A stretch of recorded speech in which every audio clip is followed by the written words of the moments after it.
New Orleans Teacher Job Board, which is the official job platform of public schools in New Orleans. You can apply to any school in the city. Simply post your resume and provide information about yourself. Visit our website to learn more and apply. www.neworleansteacherjobboard.org. I'm Bree Wood with BIN News Now. Local and federal authorities say they busted one of Seattle, Washington's biggest drug rings. 14 people were indicted after wiretaps tracked drugs coming from out of state. We were able to expand our investigation from the drug distributors up to their sources of supply to cut off the flow of dangerous drugs into the Pacific Northwest and Washington state. FBI Special Agent in Charge Mike Harrington says 11 were arrested. Agents seized fentanyl, meth, heroin, cocaine, and 17 guns. Rite Aid plans to shutter more than 300 of its stores. This comes after the drugstore chain filed for Chapter 11 bankruptcy last month. The newly planned closures are in addition to the more than 100 that Rite Aid announced last month. And new music from DMX is here. His estate just dropped Bring Out the Worst featuring Joyner Lucas, the first single from a posthumous upcoming album called DMX Features, due out this summer. Get BIN News Now on demand 24/7 on the iHeartRadio app. Good morning, wake up. The Good Morning Show. Good morning. On WBOK.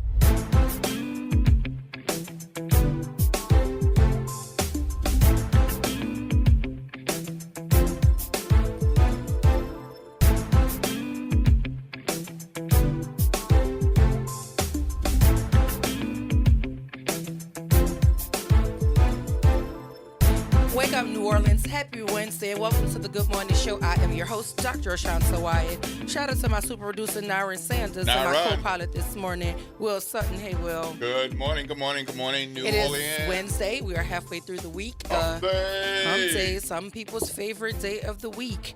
But it is Wednesday, Got y'all. some things done, more to do. Yeah, That's the hump day. I will hope. But there are some things to talk about locally on the state level and nationally. But right now, we are going to jump into some local news. There was a meeting at the council on yesterday. Was there? And if you were not there, fret not. We are going to give you the update as it pertains to the Orleans Parish Sheriff's Office and their request for monies to improve some plumbing issues and significant infrastructure problems at the jail.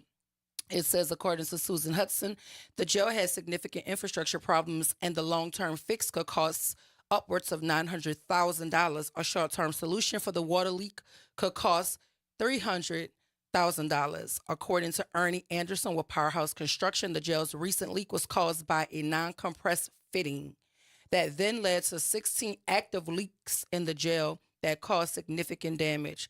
The jail is only 10 years old, but its conditions is not holding up to the projected 30-year lifespan design. The sheriff's office has a fund balance of $8.4 million, with $5 million available for emergency spending. Hudson told the city council that she is cooperating with state legislative audit team to review funding streams. The recent leak is not the only problem with the jail. Other problems such as electrical issues and an aging system due to strains from the jail being over capacity have also resulted in deteriorating conditions, according to the sheriff. The city council and Hudson agreed to work together to address the financial and infrastructure challenges. So my question would be, because listen, I don't proclaim to know how this is all set up, but if there is a fund balance of $8.4 million with $5 million available for emergency spending, is this leak not considered an emergency, so whereby they can pull from that funding and that wouldn't have them go into the council looking for additional monies, Will? Yeah, my understanding is the sheriff and her CFO have set aside that reserve for some other things. And what those other things are, I don't know. But the legislative auditors, you can use this money. And so city council's in a position of well, you say you shouldn't or you can't. The state auditor says, yes, you can. So we're hesitant to give you more money because it seems like you have the money to do it, and this must be fixed. So this jailbreak has brought to light a lot of internal issues that are really public issues and public safety issues. And it's a matter of how the sheriff is using the money that the sheriff's office has, and how the state legislator auditor says you can use the money, but he can't spend the money. And then city council says you keep coming back to us asking for money, but it looks like you have some money at least for this. I mean, I still have the same question. And if you could possibly have some insight as to what these answers are, the numbers 504-582-9422, because my question still remains. If there's $5 million available in emergency spending, what constitutes an emergency? If there's a leak that is potentially halting the safety or making it more unsafe for not just the folk who are housed there, but the folk who work there, why can't we pull from the emergency spending of $5 million? And even if you have money set aside for something else, certainly it can't be the entire $5 million or the entire $8.4 million, because if that is the case, then what is it set aside to do if not to improve the infrastructure of the facilities so that it can be a safe place, not only to do the business of the jail, but for folk to actually work in a safe environment? That's what I'm not understanding. And some of the claims that were made, it's an aging system due to strain from the jail being over capacity. Are we addressing the capacity issues?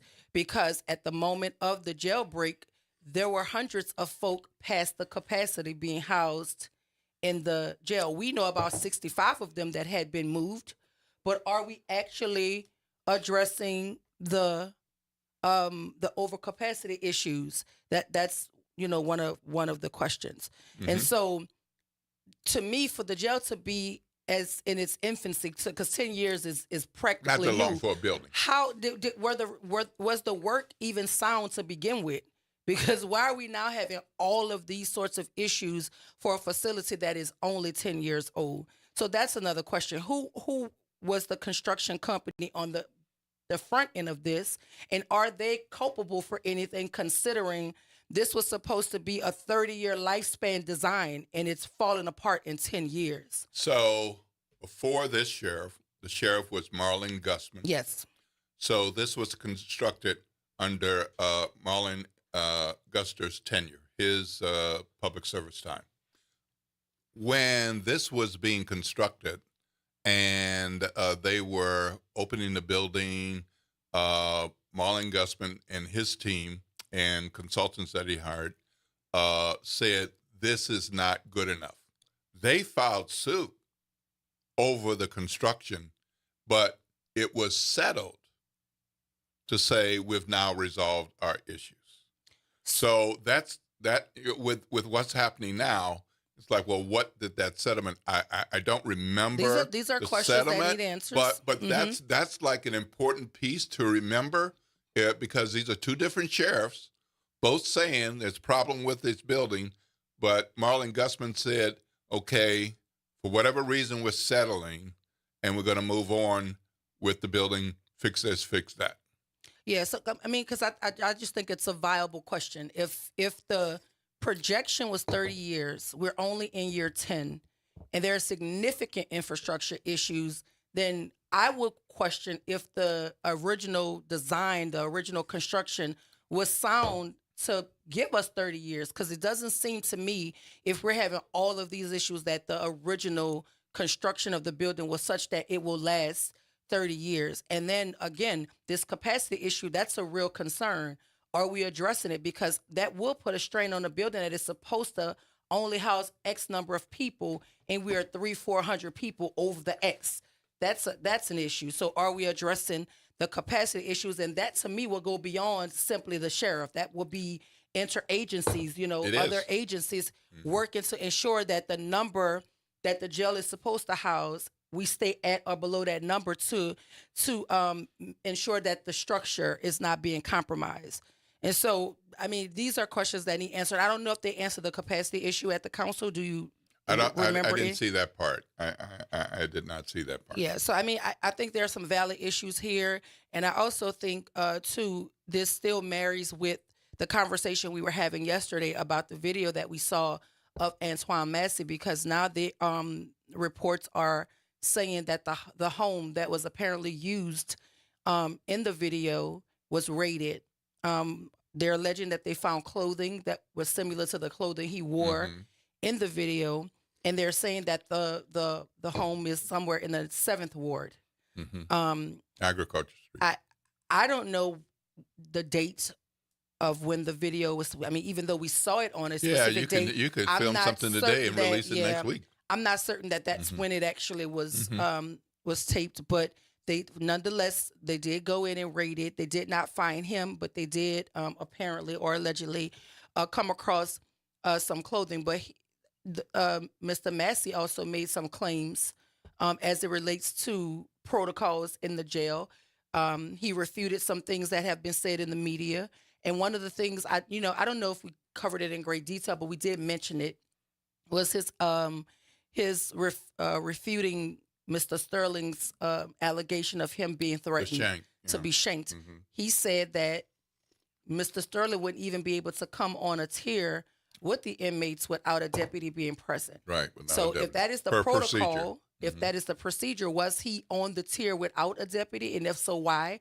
And if he was with the deputy, can the deputy corroborate him saying that he was threatened? And if he was threatened, what did the deputy intervene? So there's so many questions that still need answers. But all of this, I believe, is being hampered by the overall nature of the investigation with 2 escapees still out there. I think a lot of this stuff feels like outside noise because the more paramount thing is trying to get the other 2 men back into custody. But if we are not fixing these issues, then we could possibly and unfortunately see something, happen again that threatens the safety of not just the folk who are housed there, but the folk who work there, and by and large, the broader community, if we're not shoring up the infrastructure issues at the jail. So how do we just get it done without all of the back and forth? Like, what did they come to a resolution on what we're going to do to get it done? Are we pulling from the reserve?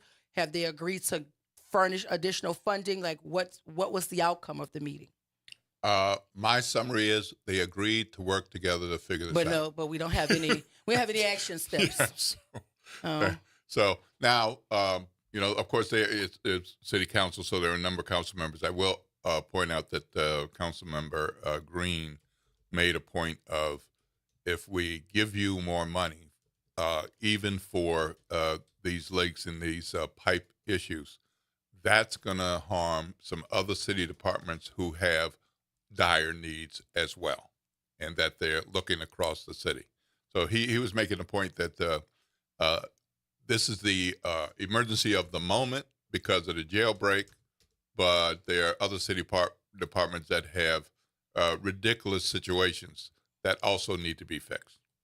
Yeah, and speaking of like updating stories that we've talked about here on the show, there's also been an update to the suit brought on by Danny. What is his name? Danilo. I mean, I don't even know Augusto. what to. Dan. Let's just call him Dan. AKA Dan Faust. Yeah, let's just call him Dan. Yes. So Dan, there's been another update. He initially sued based on the recount that happened because he was saying there were some chain of custody issues and things of that nature. The suit was initially thrown out because he wasn't in court. It's alleged that he was in the wrong court. He was at the courthouse, but he was in the wrong courtroom, and the complaint was thrown out initially. He appealed it, and I believe where we are now is he's going to the next. I think Secretary of State, but I'm not sure. No, it's not that. No. Okay. I think another court. Yeah, I think it's another court because when they tossed it, he was able to appeal, and I guess they granted him the ability to go further, to go to the next stage. And it says they were trying to get the case dismissed, meaning the Honorable Darren Lombard in his office. They're at the appeals court. I guess it will be today for 2 p.m. on the 3rd floor, and that is going to be in front of several judges, including Belsom, Irvin Knott, Herman, and a couple others. So I think that's where we are in terms of the suit that Danny filed to contest the recount the outcome of the recount. Right. So the recount had it such that the millage was still passed. Mm-hmm. The guy is claiming that there were some chain of custody issues, and whereby some no votes were turned into yes votes, and so he filed a complaint. It was tossed, but now it's back, and it's going to be heard by a panel of judges today for 2:00.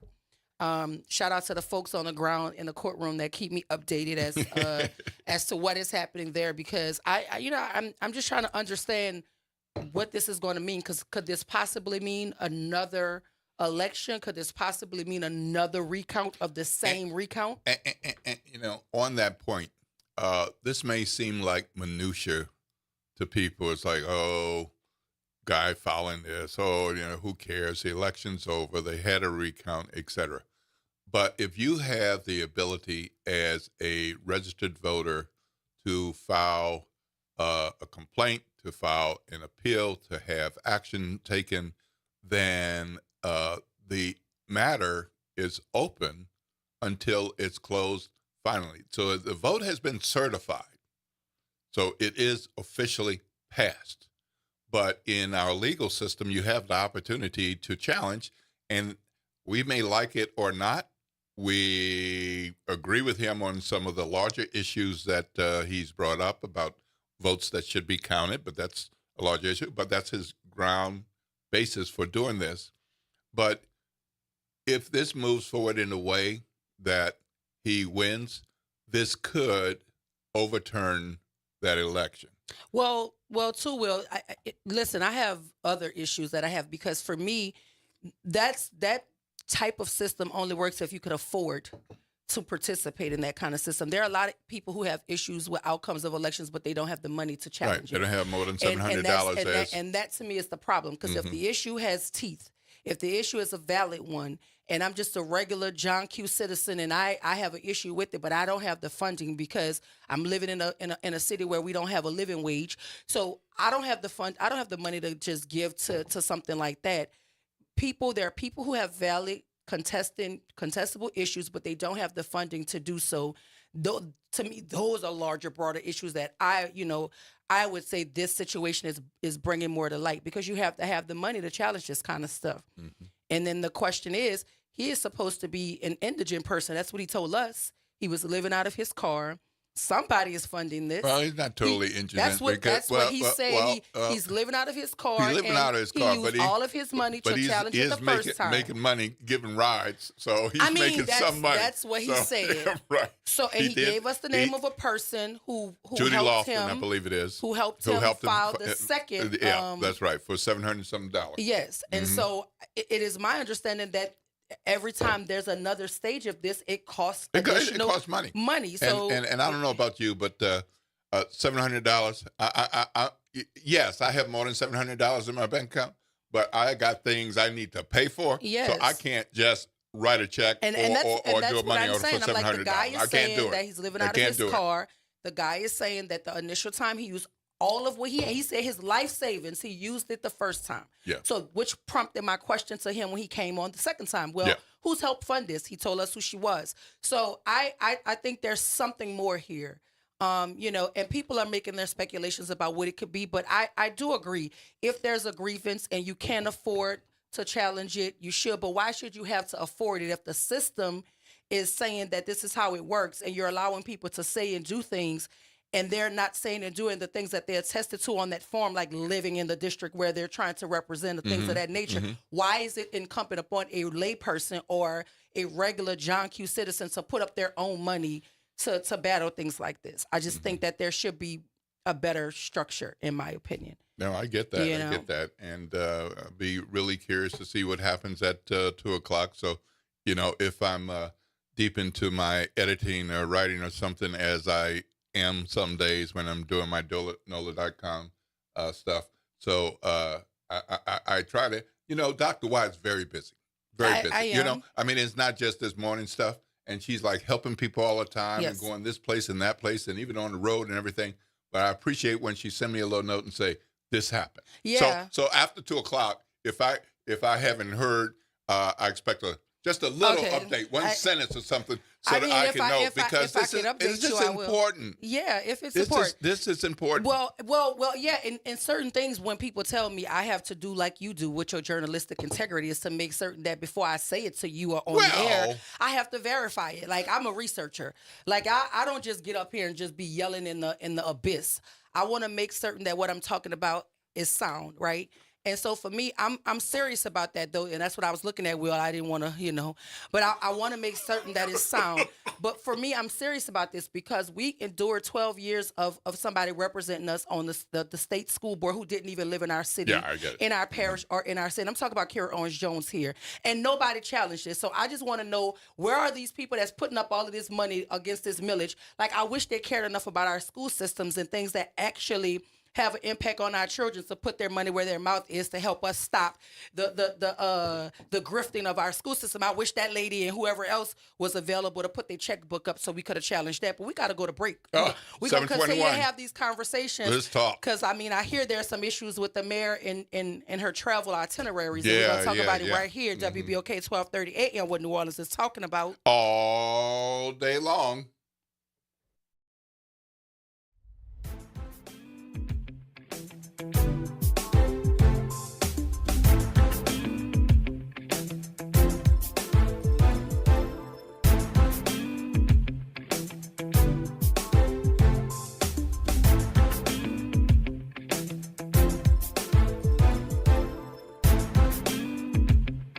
Good Wednesday morning. I'm Daryl Forges with WDSU News, and here's your headlines. Police raid a home in the fairgrounds area after a viral video on social media shows Antoine Massey discussing his escape from the Orleans Justice Center. We're taking a closer look at the charges Massey faced before escaping. We've learned he's charged with domestic abuse battery charges in St. Tammany Parish and domestic abuse battery involving strangulation and theft of a motor vehicle in New Orleans. Derek Groves also remains on the run. There's a $50,000 reward for information leading to their arrests. And this comes as the City Council hears from Orleans Parish Sheriff Susan Hudson about the issues inside the Orleans Parish Jail. The special meeting became heated at times as council members questioned the sheriff about water leaking inside the walls of the building. The sheriff's office says the damage is spreading fast. According to state auditors, the sheriff's office has more than $20 million in unrestricted funds, but the sheriff says that money is already committed. The sheriff's office is requesting about $1 million to deal with leaks and damage. She has not yet received those funds or has not also been approved just yet by the city council. Spending on Father's Day is expected to break records this year. The National Retail Federation estimates spending to reach $24 billion. That's up from last year's $22.4 billion.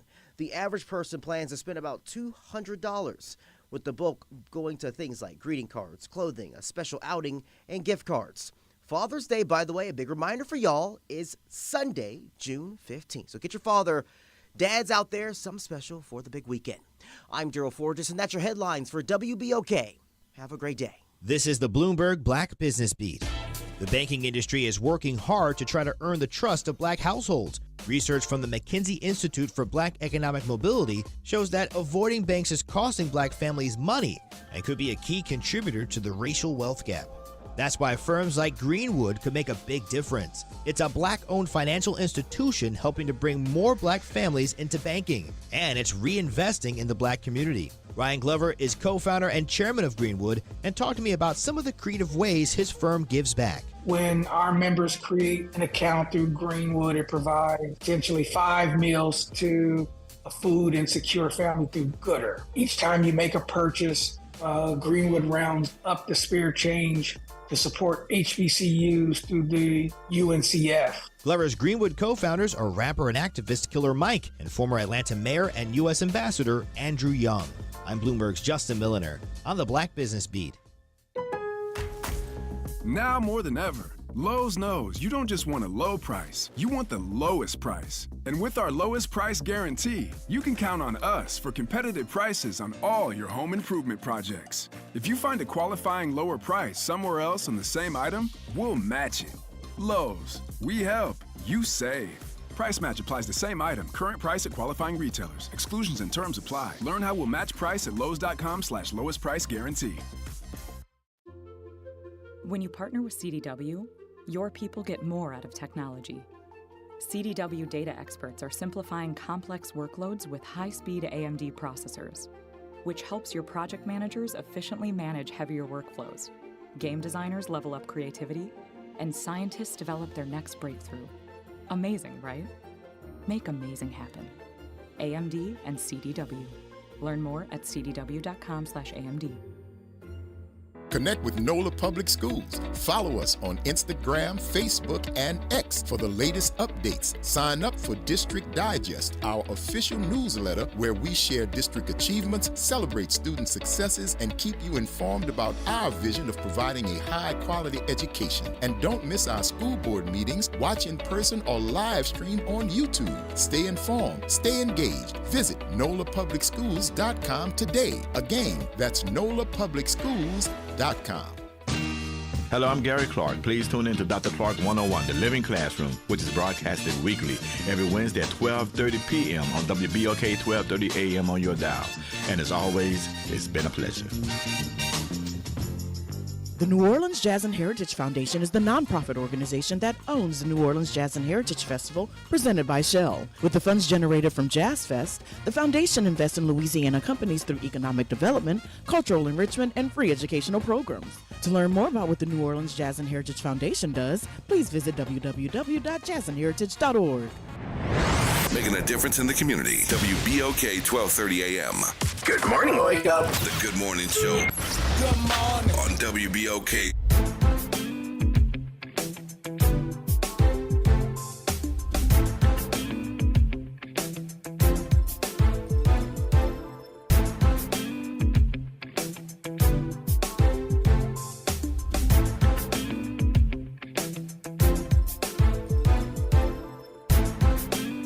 We are back. Welcome back to the Good Morning Show. Happy Wednesday, everyone. I am your host, Dr. Ashanta Wyatt. Shout out to my super producer, Naren Sanders, and our co-pilot this morning, Will Sutton. Hey, Will. Good morning, New Orleans. If you're just joining us, we were, deep into conversation about the challenge to the millage that passed, and then it was challenged, and there was a recount, and the recount was challenged, and now we're at that point where the hearing this afternoon. The hearing is going to be this afternoon. We'll bring you the update on tomorrow as it relates to that, because I'm certain my little soldiers on the battlefield will be at the court and they will update me on what is happening, and I will bring that information to you. But as it stands right now, according to the Will Sutton, the outcome has been, you said it was verified or certified? It was certified. But the certification is still being challenged? Is that how we put it? Yeah. Okay. The certification is still being challenged. But prior to the break, we were talking, we pitched the idea that there's some issues around the timing of the mayor's travel, and the fact that the city of New Orleans wasn't really informed. I assume maybe Canada the place that informed us that she was there by way of some social media posts. And here's the thing. I know that travel is done, like itineraries are done well in advance, but do you believe that when a larger issue is taking place in your community, in the city that you're supposed to govern, are we saying that she should have postponed her travel or not gone at that moment, considering what was happening on the home front, Will? Well, Jeff Thomas, one of the owners of the station, but also the publisher and editor of Think 504, Black Source Media, wrote about this week, and he's going to join us in a few minutes. Yeah, but you also wrote about it, right? I did. So we can talk about yours now. We can. So here's my summary of what I said. And you can see it at NOLA.com if you're interested, or pick up the paper. I said, I really don't care if the mayor travels, as long as she's bringing home the bacon, if it's for the good of the city. Now, do I want to know when the mayor travels? Yes, I want to know when the mayor travels. That's not a job. That is a 8 to 4, 9 to 5, then you're done. You're on the clock always, pretty much. And if this mayor or any other mayor is making a trip with taxpayer funds, I'd like to know that they're going there. I don't have a problem with the mayor going to Ottawa, and particularly because they were talking about municipalities in Canada, but she was there as their guest to talk about municipal issues related to the borders, both the northern border and the southern border, in the context of Mr. Trump's policies and the impact on municipalities. Of course, we have sanctuary city issues and we have other immigration issues. ICE is becoming more of a factor. So she's a part of a number of different municipal organizations. And so I'm okay with the mayor going there. I just, I also want to know, well, what did she eat? So what's the real criticism then? Who's criticizing her, and what is the issue? What's the basis of the criticism? Simply because she went? Well, and that I can't wait to hear from Jeff, because Jeff wrote about this too. And one of the issues was we have a jailbreak, and the mayor should be on the ground in the city because we had a jailbreak. Well, the mayor is not the police chief. The mayor is not the sheriff. The mayor is not the commander of Troop NOLA. I don't really want my mayor going in the streets looking for escapees. I don't think, and I think, so let me be very clear. I think some things are disingenuous, right? I don't think anybody is thinking she's supposed to be out there with a flashlight and riding on horseback looking for nobody. I think the issue, that's why I'm asking, what is the issue? Some folks are saying it's the idea that you're going and nobody knows that you're there. Or the city doesn't understand. The city council, is that the basis of the criticism? Yes. Is the fact that it was unannounced. So if that's the basis of the criticism, then it has validity to it. Because you're even saying you want to know when she's gone. If that's the basis of the criticism, then I don't understand why there's criticism of the criticism. But if we're just talking about, she's traveling again, because again, I know that, you're not just hopping on a plane going to Canada. There has to be some preparation for that. Absolutely. There's a reason you're going. Certain things are on the calendar. So if it's on the calendar, then why isn't it being told to the people who need to know by her communications people, by whoever holds her calendar, however that's supposed to go. I'm certain the mayor's not picking up the phone saying, yeah, well, I'm about to go to Canada. Oh, no. Or look, Helena, I'm going to Canada. But somebody is responsible for sharing that information with the council. Why is that part not happening? Or whoever the important parties are for her to tell. So is that the only criticism here, is that she didn't say where she was going? Or are some folks mad that she went? That's all that. Because there was no information sharing about the travel. And, some people concerned about the amount of travel. And some people are saying that because of the jailbreak, this is a important public safety issue and that the mayor shouldn't be leaving town. I don't agree with that. But I agree on the part that we should know. And, I'm making a joke about what the mayor, what the mayor ate. About what the mayor ate. Because I'm looking at the article too. I know. But the idea is, let us know, because I don't need to have justification for every move that the mayor makes. So what do you say to people? And I'm gonna ask Mr. Thomas the same question. What do you say to people, because you guys are penning articles about it? So what do you say to people who feel like your articles are defending the travel of the mayor? Well, I am defending the travel of the mayor, the general travel of the mayor's travel. And as I note in my column, I've lived in a number of different places. I've even lived in places that are as small as Grambling, Louisiana. I don't mean working there, visiting. I mean living there in the small city of Grambling. And that mayor traveled. And there were concerns about whether it was that mayor, the mayor of Philadelphia, or mayor of Gary, or, some of the other places where I've lived, about, well, why'd you go here, there? But, people knew they were going. They just debating whether they should have gone, and the time and the length and that kind of thing, but not like the ongoing debate about every time the mayor goes somewhere. Like what we're having here is like every time the woman goes somewhere, it's like it's a big deal because she's leaving the city and going somewhere. I'm not with that.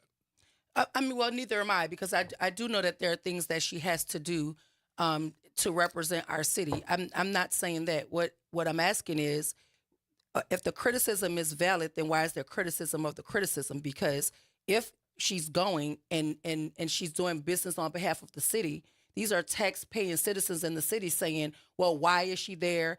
Because here's the thing. If I go to a conference, if I represent the station and I go to a conference, I'm certain when I come back, somebody's going to want to know, like, well, what was the conference about? What does it add to the station? Like, how do we improve? Like, so is that happening? Are we bringing back deliverables, or are we bringing back information as to why she was there and what her being there, what basis does it have to do to affect the daily operations of the city that we live in?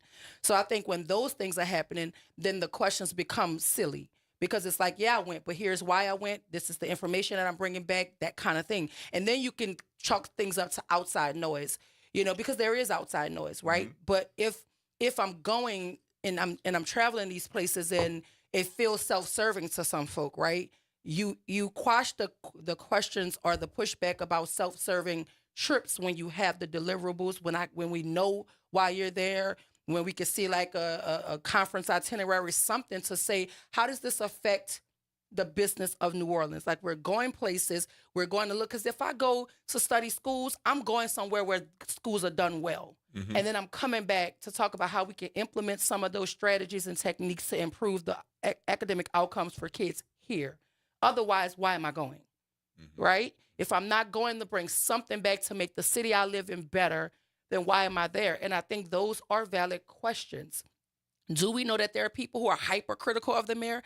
Absolutely. Mm-hmm. But you back up the hypercritical folk with the information, and you're upfront about the information. But if you're just going and coming back and we don't know nothing about why you were there, we didn't know you was going, there's nothing for us to see, then that makes the hypercritical crowd louder and louder. It doesn't help. It does not help. Yeah, it's 7. And so to me, I think that's valid. Yeah, it's 7:37 a.m. And if you got to be somewhere at 8 o'clock, you might want to get up and go. But keep listening to the Good Morning Show. The talk line is 504-582-9422. 504-582-9422. I know Jeff Thomas will be on the line in just a minute or two, but we want to hear from you. What do you think about this? Well, I mean, the WBOK listener audience is very astute, and they may not be calling, but they are certainly engaging in a chat, which is where some of my commentary just came from. Right. I always like to pull the listening audience in because, I, as a host, that is like my job. Yes. To make certain that all voices are heard, and including mine, and mine is always going to be heard. And I feel like, some things we do here, we get accused of, this is prior to you even being here, like, excusing bad behavior or making excuses for people. But that to me is not what I've ever done, and nor will I ever do it. If it's a criticism of the mayor that is valid, we're going to talk about it on the mic. If I feel like I'm going to back some people up off of her because they're being disingenuous or they're piling on to her leadership, then I'm going to say that too. Because I understand something. I know good and well, ain't nobody watching, no magnifying glass about where the governor's going. And he was certainly in Washington a whole bunch of times when he could have been here dealing with what was going on here. But nobody's saying that. Nobody's questioning. Nobody's hypercritical. But those are the kinds of things that we have to be honest about. When the criticism is valid, we're going to have it. I don't care if you're a black female leader. If the criticism is valid, we're going to criticize it. Mm-hmm. And so if the black leadership is doing what black leadership is doing and outside noise is coming, I'm going to back them up and I'm going to have something to say about it. Mm-hmm. So, let's just be clear here. We're going to have honest and robust conversation, but we're not going to act like people saying, why is she there and what's going on there? That's a valid question, especially when my tax dollars support you coming and going. It's my money and I want to know where it's going. And I think if more citizens had that energy about questioning where their tax dollars go in, the city will work better. But we have Mr. Thomas on the line. Good morning, Mr. Thomas. Welcome to the Good Morning Show. Hey, good morning, Dr. White. Good morning, Will. How you guys doing? It's a long time I haven't talked to you guys. I'm happy to be on. Oh, stop it. Stop it. You can talk to us anytime you're choosing not to talk to us. Like, come on now, sir.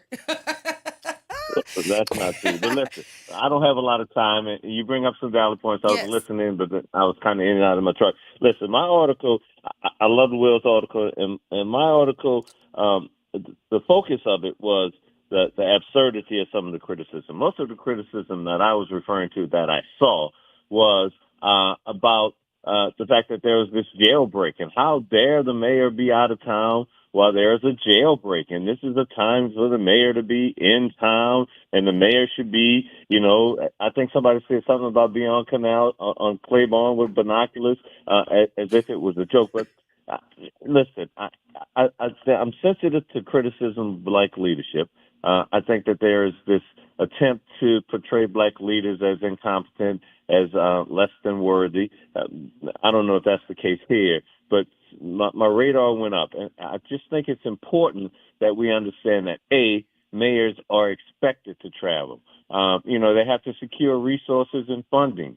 They have to represent the city nationally and globally. They have to build relationships with other leaders, and they learn from other cities' best practices. And listen, the job doesn't stop at City Hall.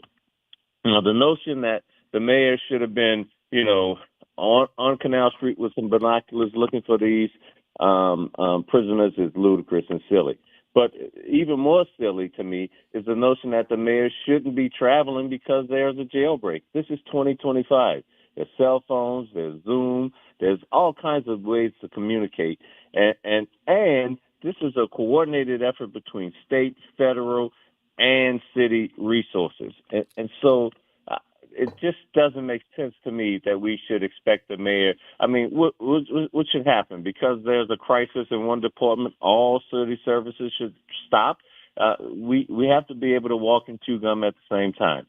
She should be able to travel to work on best practices about municipalities, and learn what was happening there in Canada while there's a jailbreak, while she can be talking to the police chief, while she can be coordinating with the sheriff, who she doesn't have any direct control over, by the way.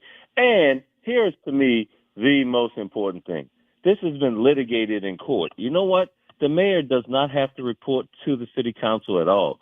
The mayor's travel is completely independent of the city council. The city council, JP and Helena, filed a lawsuit against the city, trying to stop the mayor from traveling. And the courts ruled it was clear that the mayor can travel whenever she wants, to do whatever she wants, and the city council has no authority to stop it at all whatsoever.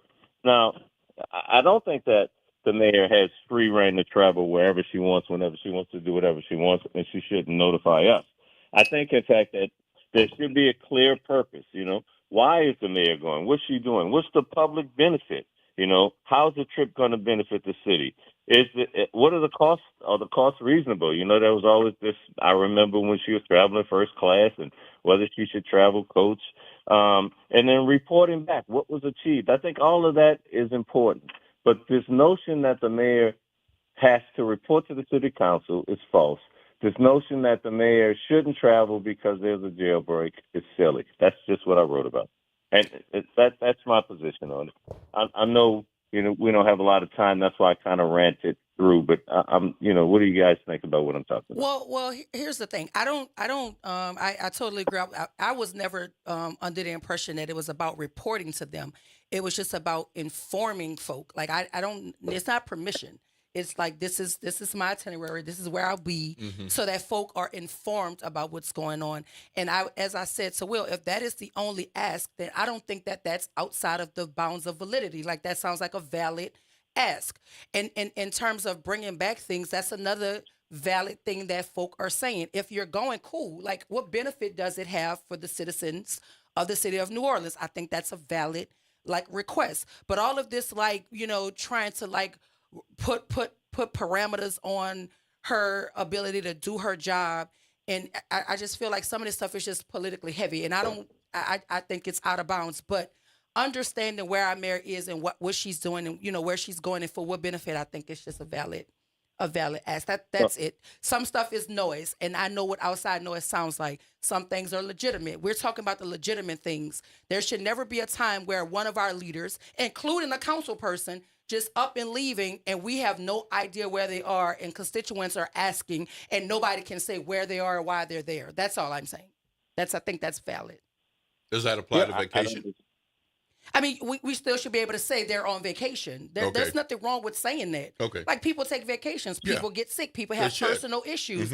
I mean, condolences to the councilwoman. One of her relatives, very close to her, passed away. Right. She was gone. I was looking for her. Her office simply said the councilwoman had to have a personal matter that she had to attend to. She'll be back on X amount of days.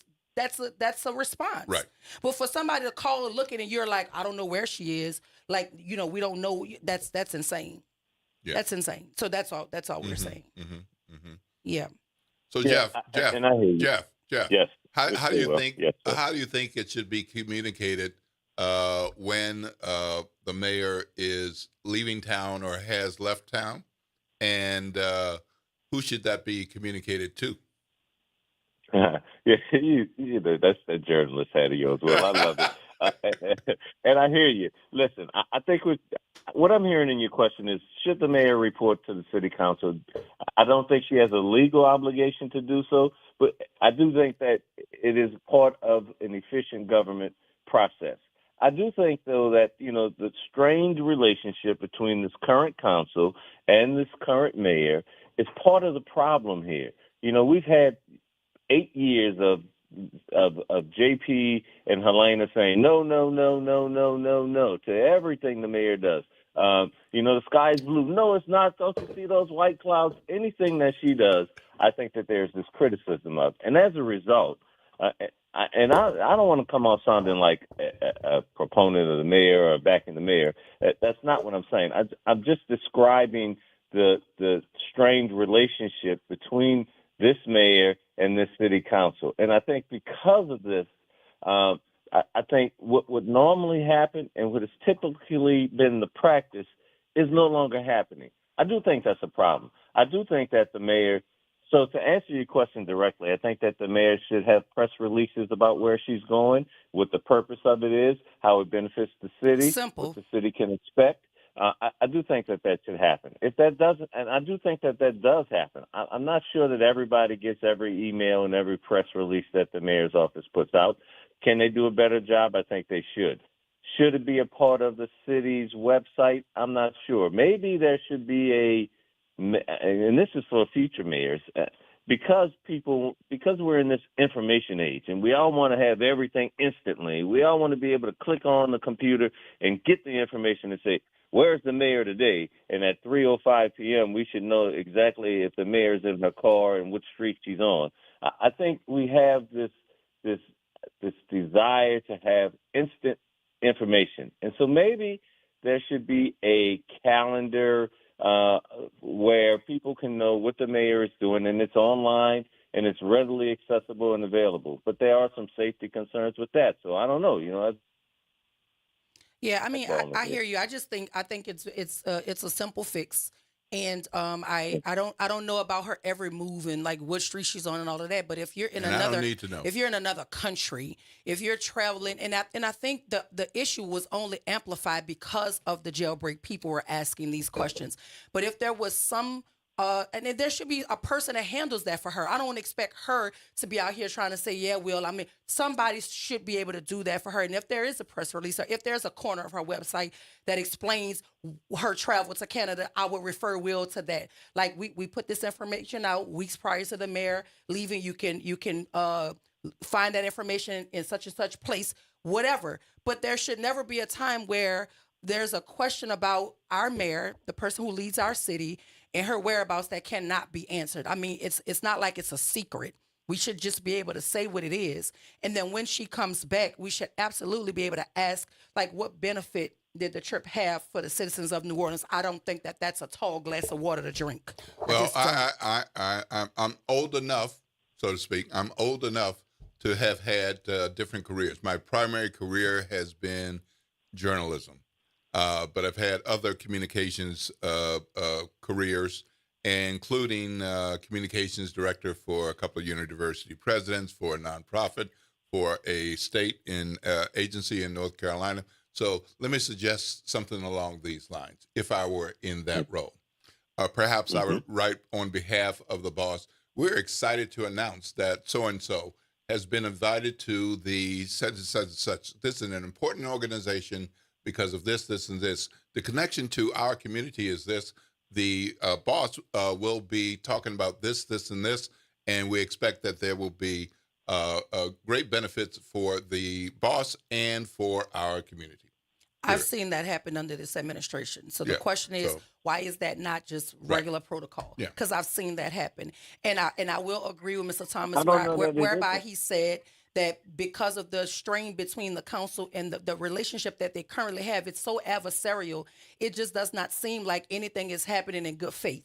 The questions are not being asked in good faith. People are not furnishing answers in good faith because there's a combative relationship between members of the council and our current mayor. I will say that. But are those questions that they're asking valid? That's all I care about. I don't care that they're asking. If they're valid, then they need to be answered. If they're disingenuous, then let's talk about that. But I'm not going to just chalk everything up to say that none of the issues that they're asking about are not. If it's valid, let's talk about it. If it's not, like, let's be professionals here. That's all I care about. I don't care about nothing else. If it's valid, let's talk about it.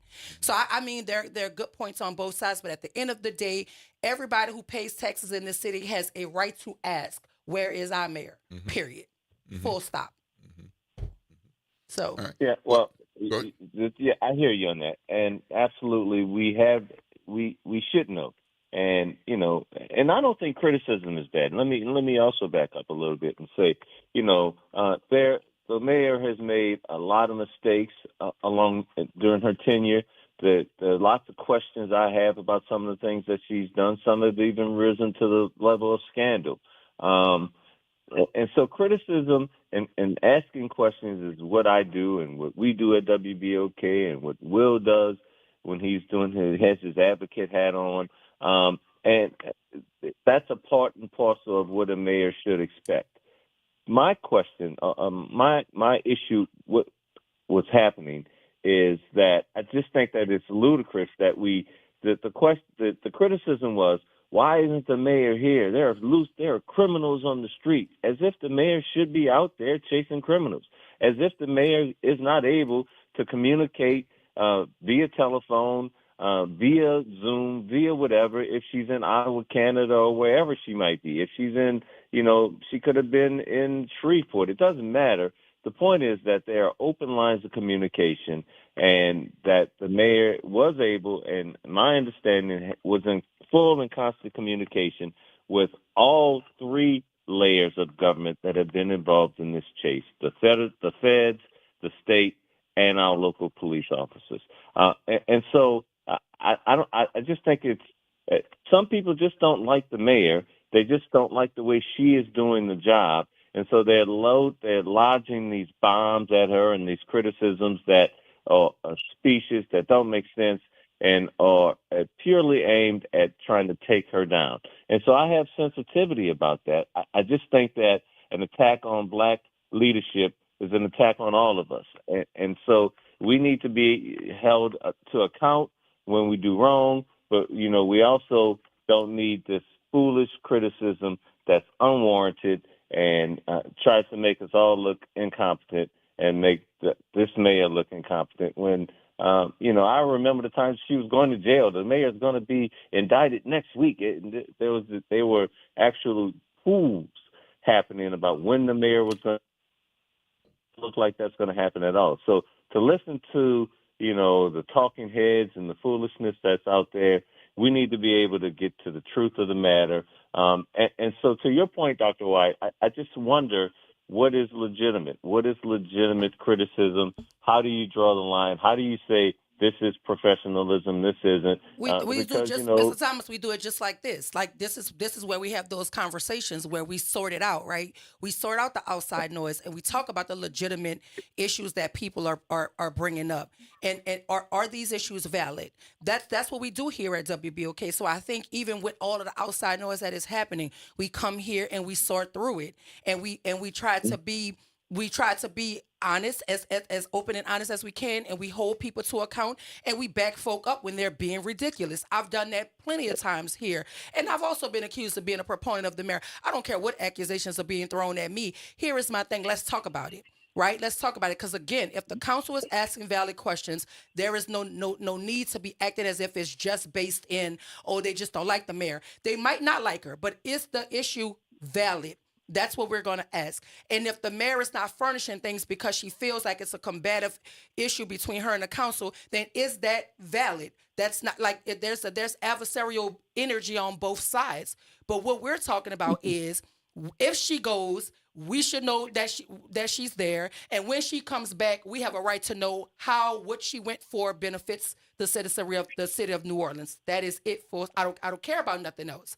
She can go. Every mayor has traveled. But if you're going, then certainly there's some benefit to the city. That's the reason you're going. So just bring back the benefit to us, and then that is how you quell the outside noise. But if you're coming back and nothing is being said about the trip, nobody knows why you were there, we don't understand anything, then that lends itself to why the noise grows louder and louder. You silence them by actually giving us the information. And then you can see, y'all just don't like her because she told you what she went for. Here's why she went. This is the benefit to the city. Yeah, you just got a problem that she went. Then we ain't trying to hear that. You understand what I'm saying? But if we get none of that, then that's why the noise grows louder and louder. That's all. I hear you. Well, listen, that's why I love WBOK. You know, if I wasn't an owner, I would be a listener. I'm a listener and an owner. I get the benefit of it all. I thank you guys for what you do every morning. Y'all do deliver the goods. I like your team.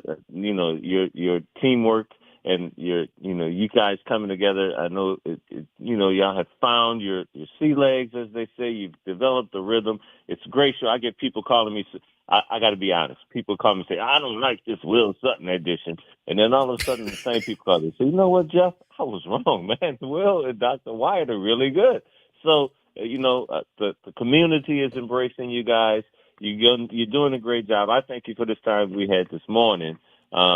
And keep on doing what we do. That's what we do at WBOK, and we talk about it and we hash it out.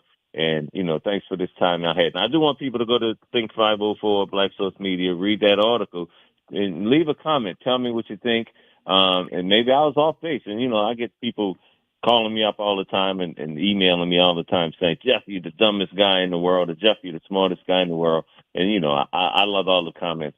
So send them to me. Yeah, listen, you being one of the owners don't spare you either. If you write something and I have something to say about it, I'm going to say it. And I'm going to say it.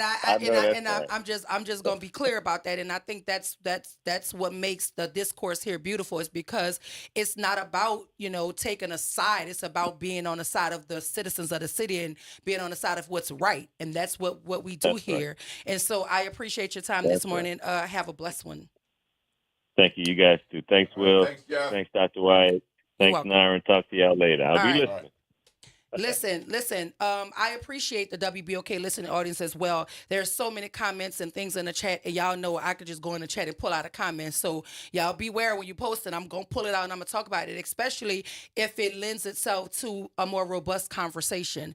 Because again, there are real valid issues that folk are having. If the issue is valid, then we're going to talk about it. And if the issue is just based in like political fodder, we're going to talk about that too. So we just have to be clear here about what our intent is. Should the mayor be traveling? Absolutely. That is part of her job. Should folk have the ability to ask where she's going and what's the benefit to the city? Absolutely. That's what their tax dollars give them the ability to do. And even if you're on the outskirts of the city and you just work in the city or whatever, you're doing something to improve the city by way of finances, you have a valid reason to ask the question. And we're going to ask the questions that need to be asked here, and we're going to open up the phone lines and allow you to express yourself however you see fit. So if you want to do that, the number is 504-582-9422. We have to go to break, but when we come back, we're going to continue to talk about the news as only we know how right here, WBOK 1230 AM, what New Orleans is talking about all day long.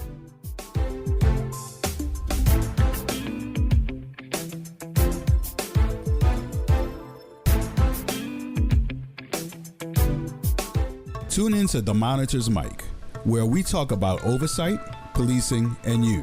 Hosted by the Office of Independent Police Monitor. We're here to shine a light on policing issues that matter, from real-time policing updates to in-depth interviews. Every Friday at noon on WBOK. Accru NOLA invites you to join their community network in celebration honoring Juneteenth and Pride Month. On Thursday, June 19th, diverse professionals will gather for FET by Accru, an evening of authentic connection and collaboration from 5 to 8 p.m. at the Lab on Ursulines Avenue. This safe, inclusive space brings together innovators across the greater New Orleans area and the Gulf South for meaningful conversations that advances your business and professional career. Accru creates pathways for sustainable growth through genuine community. So for driven networking like this, learn more at accrunola.com/RSVP. Hey, New Orleans, look for important changes to your natural gas service. This summer, Delta Utilities takes over for Entergy Gas with a Louisiana-born, Louisiana-based approach to safe, clean, reliable natural gas. No interruptions or rate changes due to the transition, just dependable service and modernized technology to keep you running smoothly. Get to know us at deltautilities.com and stay tuned for more later this summer. Delta Utilities, focused on natural gas, committed to New Orleans. Sometimes an identity threat is a ring of professional hackers. And sometimes it's an overworked accountant who forgot to encrypt their connection while sending bank details. I need a coffee. And you need LifeLock, because your info is in endless places. It only takes one mistake to expose you to identity theft. LifeLock monitors hundreds of millions of data points a second. If your identity is stolen, we'll fix it, guaranteed, or your money back. Save up to 40% your first year with promo code NEWS at LifeLock.com. Terms apply. WBOK New Orleans. Home of the Good Morning Show, 7 to 9 a.m. weekdays. This news report is brought to you by New Schools for New Orleans. New Schools for New Orleans is committed to keeping and finding great teachers for our students in Orleans Parish. If you or someone you know is interested in becoming a teacher for the 25-26 school year, let us help you. We've created the New Orleans Teacher Job Board, which is the official job platform of public schools in New Orleans. You can apply to any school in the city. Simply post your resume and provide information about yourself. Visit our website to learn more and apply. www.neworleansteacherjobboard.org. I'm Bree Wood with BIN News Now. The first black mayor of Tulsa, Oklahoma is proposing a reparations plan for descendants of the 1921 race massacre. Mayor Monroe Nichols wants a private trust to fund housing and scholarships, no direct cash. The Greenwood Trust will raise and facilitate the investment of $105 million in private funds along our road to repair, restoration, and righteousness. The City Council must approve any asset transfers. Washington, D.C. has unveiled Mamie Peanut Johnson Plaza, honoring one of just 3 women to play in the Negro Leagues. The 5'3" pitcher had a 33-8 record in the 1950s. Johnson, who died in 2017, is now memorialized in the city she called home. And Wall Street opens higher today after a strong Monday start to June. Investors shrugged off trade tensions and steel stocks soared after President Trump announced 50% tariffs. Get BIN News Now on demand 24/7 on the iHeartRadio app. Good morning, wake up. The Good Morning Show. Good morning. On WBOK.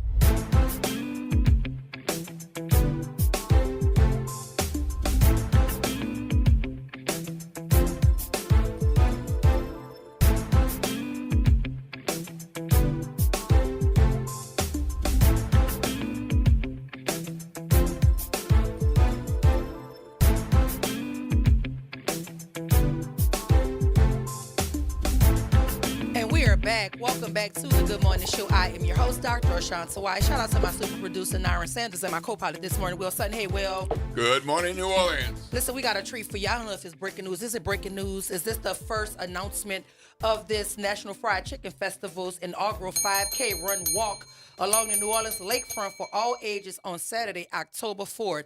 So what Mr. Spears is going to tell you is you can walk it out and then come eat some chicken. So put all that energy back into your body. Hey, how you doing? Welcome back to the show. No, it's always good to see you. So this is a new thing. This is a new addition to the National Fried Chicken Festival. So tell us about it. This is breaking news, and as my team likes to call it, straight out the fryer. Straight out the fryer. So we're really excited to announce the continued expansion and evolution of what we've been building over the last 9 years at the National Fried Chicken Festival. Go ahead. Keep talking. And so what we've done is we've added a 5K run walk to open up the weekend festivities. Obviously, we have become one of the largest food festivals in the South, and some might even say in the country. But obviously, when we have this platform and we're bringing people to celebrate food and food culture, we also want to talk to them about the need to balance our love for food here in New Orleans and in the South. And we think the introduction of this 5K run walk is a great way to make that point. You say you want to embrace your food while still being intentional about our health and wellness. Absolutely. Listen, I hear you now. I think it's a it's a good draw. Is there a cost associated with the 5K, the inaugural 5K? Yes, there is a cost associated with it. So this is a American Track and Field registered race. It is a qualifying race for anyone that's qualifying to kind of compete in other races. But that doesn't mean you have to be a trained runner. It's for everyone of all athletic levels. But it comes with the 5K run walk, the registration, your timing, your timer, your bib, your post-race medal, your T-shirt, and the participation fee currently today, our early bird. You say early bird? Early bird. No pun intended. Pun intended. Yeah. Our early bird registration price for the 5K right now is $40. And then that price will kind of increase as we get closer to the 5K. I mean, and I think this the ambiance of being on the lake too. Like, I mean, and I want you to be very clear about saying you do not have to be like a professional athlete. You don't have to run for time. There are people out there doing it, but other folk can just walk it, make it a family event, push the stroller, do things of that nature. So can you tell us what to expect during this experience along New Orleans lakefront? Absolutely. I'm so glad you said it like that. Obviously, we called it a run walk intentionally because it is both. If you are a competitive runner, come and put yourself at the front and time yourself. And if you want to come and experience a brisk walk along Lakeshore Drive, one of the most beautiful parts of our city, in this environment, you can do that as well. And so it's 5K, and if you're not familiar, 5K is right around 3 miles. So it's about 1.5 miles down Lakeshore Drive, starting at Franklin, where the festival is, going west towards past the Elysian Fields, and then taking a loop and coming back and ending at the festival grounds. And so our 5K participants will have their kind of post-race celebration in the grounds of the Fried Chicken Festival, and be admitted to the festival hours earlier before we open the gates to everyone else, and have their kind of private post-race celebration. And then they'll have access and admission to the festival all day. So if you've done the 5K with us and you want to go home, freshen up, and come back and enjoy the festival. Because you know I was about to ask that. Yeah, right. One thing about it, you're not about to have me walking 3 miles and then I got to go. No, I got to go home and get my life together. Yeah. So I'm glad. So the participants can go back. Yeah. And there's no additional charge for them. Correct. Okay. Yeah, so you come, if you want to enjoy the post-race celebration for a little bit, and then like, all right, that's enough. I'm going to go take me a shower, freshen up, and come back, because obviously it's a long festival day. The festival goes till 9 p.m. What time does the festival start? The festival starts for the public, the non-race participants, at 11 a.m. Okay, so 8 a.m. is registration, or the walk starts at 8? The run walk starts at 8 a.m. Okay. And and depending on your speed level, you'll be done between... Or you could be done at 9 p.m. Right, you could be done at 9 a.m. Or you could be done at 9 p.m. But there's also a family focus as well, because there's an opportunity for kids to participate. There's a different fee structure and a different race structure for the kids. Can you talk to us about that? Absolutely. We're also doing a kids 1 mile fun run. And so that is at 10 a.m. And so, if you're like me and have littles and you want them to kind of have that experience, they'll do a 1/2 mile down Lakeshore Drive, equivalent of about 6 blocks, and then turn around and come back. And so that'll be at 10 a.m. And the littles will kind of have this ability to kind of run, jog, whatever it is they do, as well. So what if I'm a family and I want to do it I want my kid to do the 5K with me? Mm-hmm. Do we pay the $20 for the kid to participate with the parent in the 5K walk, where they could just kind of walk alongside the parent or in the stroller, however that goes? Yeah. So a wagon or whatever they want to pull. How does that go? Yeah. So how old is the kid? My godson is 4. 4. So if your 4-year-old wants to participate in the 5K, then he would yes, he would pay the kids 1 mile fun run fee. That's all it was, because it wouldn't make sense for me to do 2 separate things. But correct. if I want to just bring him with me, okay, I can pay the fee for him, but he can participate as I participate. Yep. Okay, I've never run along the lakefront. Really? Yep. No. Okay. But I've done plenty of walks along Okay, the got lakefront. it. Got it. And it is a wonderful and beautiful place to take a walk. I can't speak to the running. I've seen the runners pass me by, but it's absolutely gorgeous. And this will be probably a brisk fall day. It's really nice between 6 and 10. That's kind of time that I've been used to doing when I was doing it. I have to get back. Maybe this will be encouragement for me. Come on. But it's a wonderful location that you've moved to the lakefront with the National Chicken Festival, and it's just incredible what you all have done in not that much time to build it to what it is. And now you got this new thing with the walk and run. I love it. Thank you. So back to the after party ish vibe for the runners. Will the vendors all already be set up? Yes. And so we can actually participate in getting our food and drinks, and we ain't got to worry about a line. Correct. Yeah, I might have to do this and just be gone already by the time Yeah. the folk come. Because I think that's my only thing. I go to the Fried Chicken Fest every year, but I don't get to go to as many vendors because everybody's at the Fried Chicken Fest. So if I participate in the 5K, I can get my food on, my walk on, get my little drink, and I could be at the crib. Absolutely. So first thing is one. You say absolutely. The post-race party will include some complimentary food and beverage. It will be refreshment style food and beverage. And then our vendors will also be open to sell their dishes for the day early to the race participants as well. You know what I like about you? Oh, boy. Let me tell you what I like about you. When there's a fee attached to something, you make sure people get their money's worth. That's all I'm saying. Thank you for that. Thank you for saying that. Because I didn't know there was complimentary food and drinks. I'm thinking about going to get the, Added value. I'm talking about something. All right, at least I'm getting my money's worth. Yeah, you know absolutely. What I mean? And so it's really for us, as everyone who knows me knows, our festival exists to help these restaurants. So we want the restaurants to be able to sell to everyone, but we also want to make sure we're thanking you for participating in the 5K. So there will be some post-race hospitality provided to all the participants. And if you want some more hearty food, some of this very exciting kind of these specialties that our chefs prepare for the festival, they'll also be open and selling, to your point, hours before the gates open to the public. So you can really mosey around the entire festival grounds, have your own little festival. That's incredible. So outside of that, outside of the post-race perks that the participants who do the 5K will have access to, will the 5K participants have access to any other exclusive perks during the festival day? So they'll have in and out privileges to come and go. Their admission will be covered, and they'll have access to the festival grounds about 2 to 3 hours before the general public. That is pretty. You can literally have And they can stay all day. little picnic out there before and, comes. and they can come enjoy the post walk run, and enjoy the complimentary food and beverage. They can leave and freshen up. They can come back. If they want to take a break in the afternoon before the evening, they can leave and they can come back. And I need to remember we're on radio. I'm nodding yes, but the answer is yes. Right. What you've just described is the scenario, right? You come out. That's really nice because, as you know, at a number of festivals, once you're in, and once you're out, you're out. Or if I got something in my car, buy another ticket. Yeah. Now, for the general public, that's our rules as well. Yeah. But that's by virtue of participating in the 5K, yes. That too is an added value. Yep.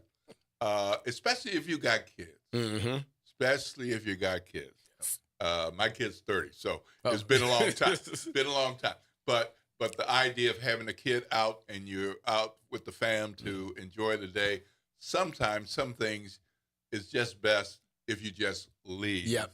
And leave for the day, or leave and try to take care of it in the car and then come back. Yep. And so that in and out privilege is really, really good. So how can people find out more about what's happening? Awesome. So I'll recap what you just said, because it's what you described is how we envisioned it, right? You come out early in the morning, you do your stretching, you do the 5K, you enjoy the post-race party. Really, by the time the gates open to the public, you've been there a couple hours. You go home, you shower, you relax, and come back 4 or 5 in the evening and have the whole evening party experience with us. So we think that makes for a great day and a great weekend. Folks want to find out more. They can find out more at friedchickenfestival.com/5K. And anyone, we always encourage folks to follow us on our socials on Facebook and Instagram at Fried Chicken Fest. So what kind of partnerships or community engagement are you building around the 5K and the whole festival? Absolutely. Like we do with the festival, we're going to have a number of community partners. So we're going to have complimentary community registrations out there, working with some health and wellness providers to kind of get their patients and things like that into the run walk. We're working with the run community. So there's the Black Men Run, BMR Black Men Run, BGR Black Girls Run, NOLA Miles Club, that entire kind of run and race community and culture. And we're working with a lot of them. And then obviously we are certainly going to be continuing to invite corporate partners to be a part of this to help us pull this off. Like our festival, putting on 5Ks it's not inexpensive. No. And so you got, we're, policing and permits. We're shutting down even more of the lake now. Because of, we've always shut down Lakeshore Drive for the festival. We're shutting it down all the way to Paris Avenue now for the 5K. From Paris Avenue to Seabrook Bridge, that's a lot of police. It is. Because, there's a lot of liability. You have to keep folks safe. So we're certainly going to be reaching out to the corporate community to come in and be a part of the 5K with us through sponsorship opportunities. And we're looking for every opportunity we can to partner with even more people. Okay, I got a question. Okay. No, what's the entertainment? For the post-race party? Yeah. There will be entertainment. I know. I know you. What's the entertainment? Or is that like breaking news too? We have an announced date. We have a date that we're scheduled to announce entertainment. Mm-hmm. So like I did today, because we just announced this at 7 a.m. I know. So like I did today when we announced entertainment, I'm going to come here first and talk about it. All right. Okay. All right. So I got to ask this question. Go right ahead. Part of your success seems to be, and correct me if I'm wrong, there's running partnership with Raising Cane's. Mm-hmm.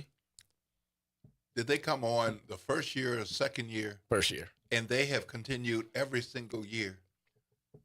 But when I go to the National Chicken Festival, I can't get Raising Cane's. Mm-hmm. What the heck? If you like this original it's what the heli. It's what the heli. Will. Yeah, right. What the heli.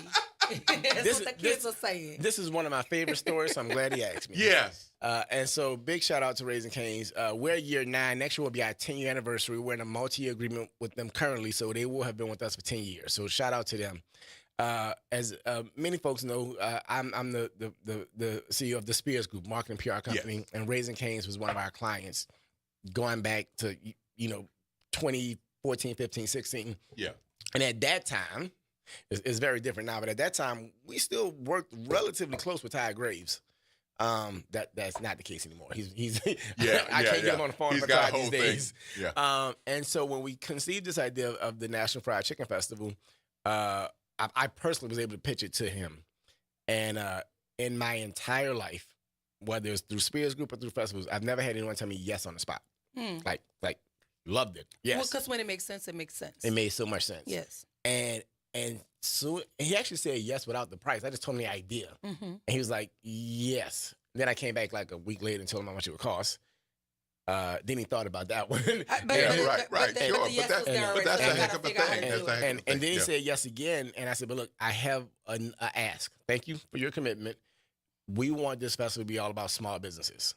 So I'd prefer if Raising Cane's does not sell their chicken tenders out there. We want to make sure that every restaurant out there that's benefiting from this festival is small, independently owned.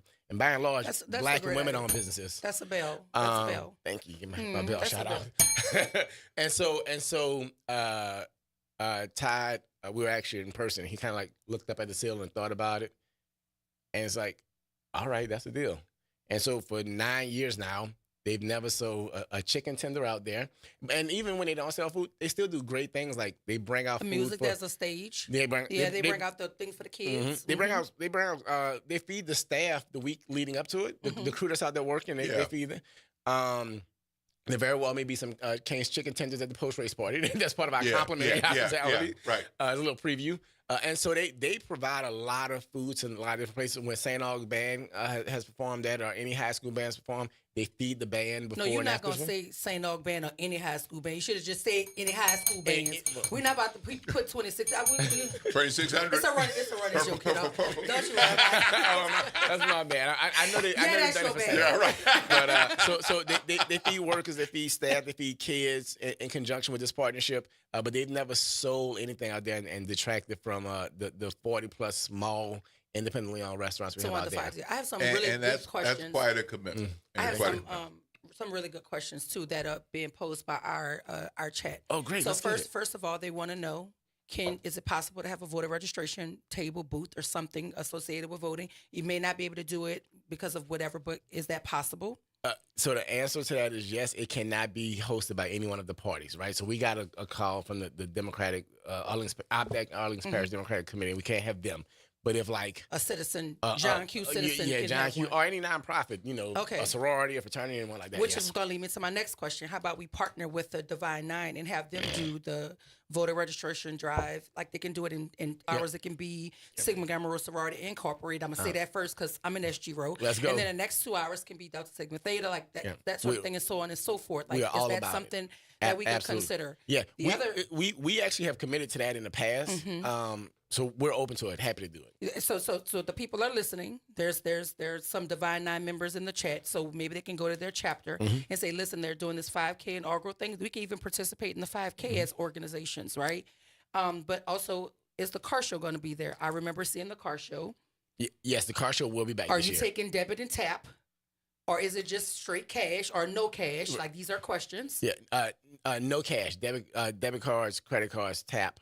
And my girl, Alicia Plummer has been on me for years now to get the thing where you can like kind of get a debit card on site. So we're actually working with a partner. It's not solidified yet, Miss Alicia, because I know you're listening.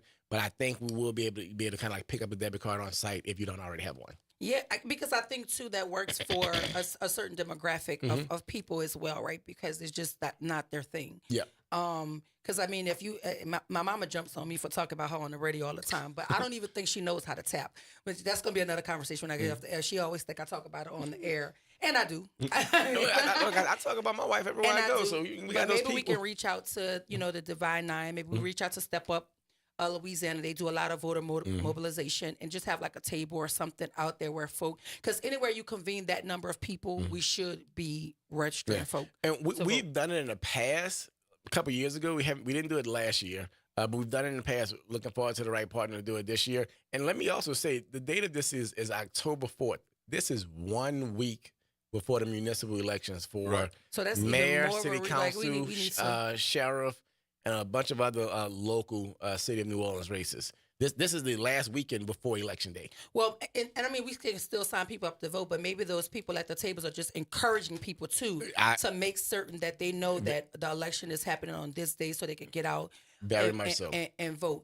And maybe too, you could start tying like some sort of incentive to your because you're always doing something, tying that voter incentive to your activities you're doing, and maybe it'll help boost the morale around voting and get people back in love with their civic duty. We're kicking some ideas around internally that obviously early voting will have happened and will have be concluded. Well, it ends that day. It ends that day. It ends on that day. And so we're looking for some way to provide some incentives for folks that have early voted. We haven't really flushed that out yet. And I got some ideas. But we are looking for, we are internally thinking of like, hey, if you can show that you participated in early voting, what can we give you as part of the festival? I mean, you could listen, I'm going to tell you what I would want. I'm just being honest here. Because once I stand in that long line for my food, I don't want to go stand in another line for my drink. Maybe there's something I could just go show the people and give me a drink or something.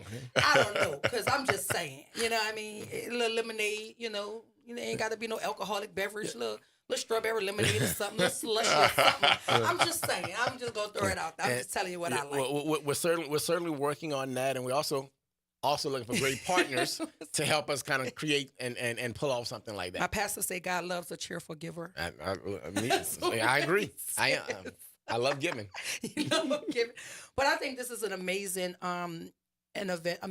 I think the family-centered part of it, makes it even more great because sometimes people have to decide between if they're going to go to something or if they're going to stay home with the kids, and now you can bring your kids. So can you once again give us the costs associated with it, where they can go to get their tickets or where they can go to get more information? Absolutely. They can get more information on our socials, Facebook and Instagram at friedchickenfest.com, at friedchickenfest.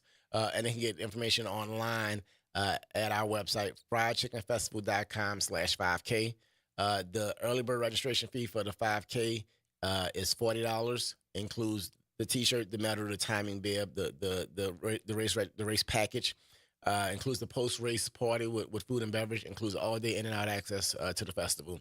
And then there's also the kids, and it's either the kids accompanying the parents on a 5K or just the kids in the 1 mile fun run. That's $20. Okay, so okay. I just want to make another point on the voter registration and information. So October 4th is the last day of early voting, but it's not your last chance to vote because that's a week later. But that date also falls in the zone for registration for the runoff. So there's a chance that if by chance you aren't registered, and of course you should already be registered, and if you aren't, go ahead and take care of that. But you could still register and participate in the runoff.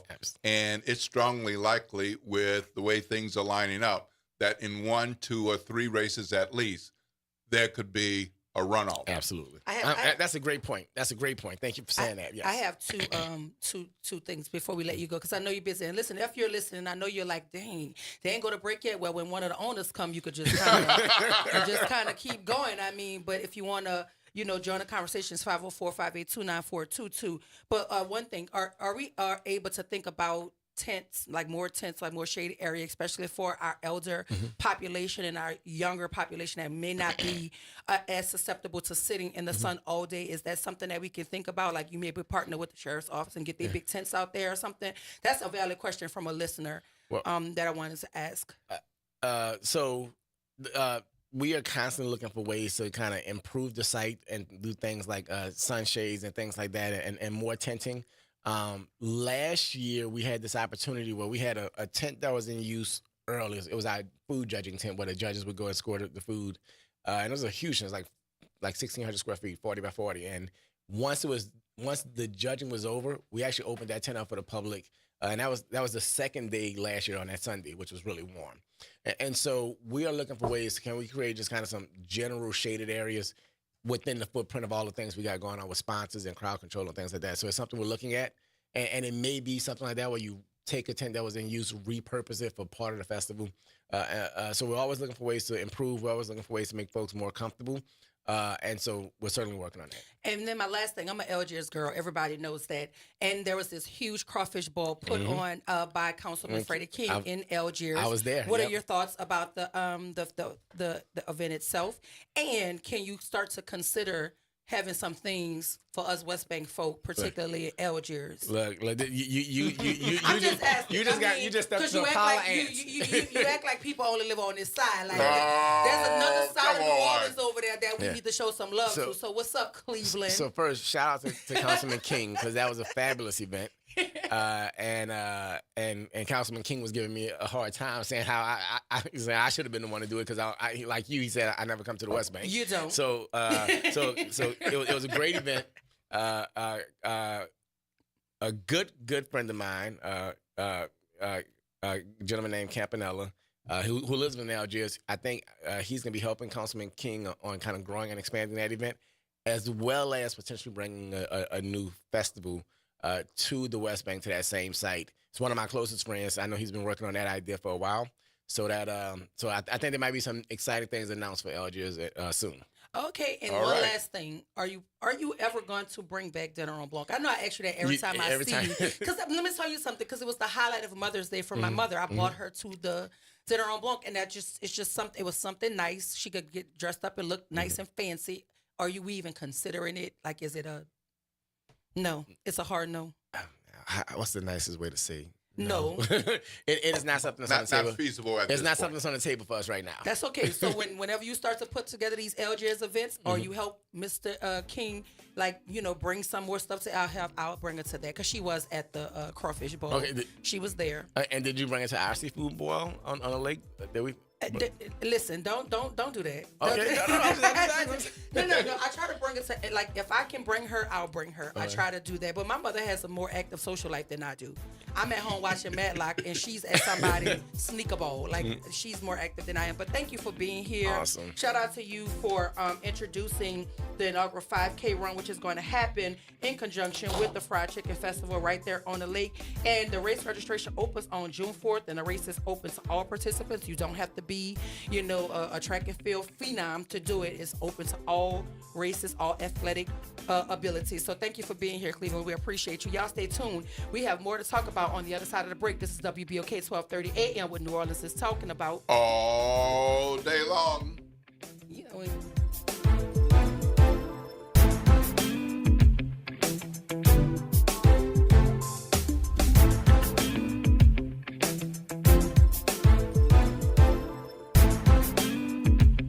Good Wednesday morning. I'm Daryl Forges with WDSU News, and here's your headlines. Police raid a home in the fairgrounds area after a viral video on social media shows Antoine Massey discussing his escape from the Orleans Justice Center. We're taking a closer look at the charges Massey faced before escaping. We've learned he's charged with domestic abuse battery charges in St. Tammany Parish and domestic abuse battery involving strangulation and theft of a motor vehicle in New Orleans. Derek Groves also remains on the run.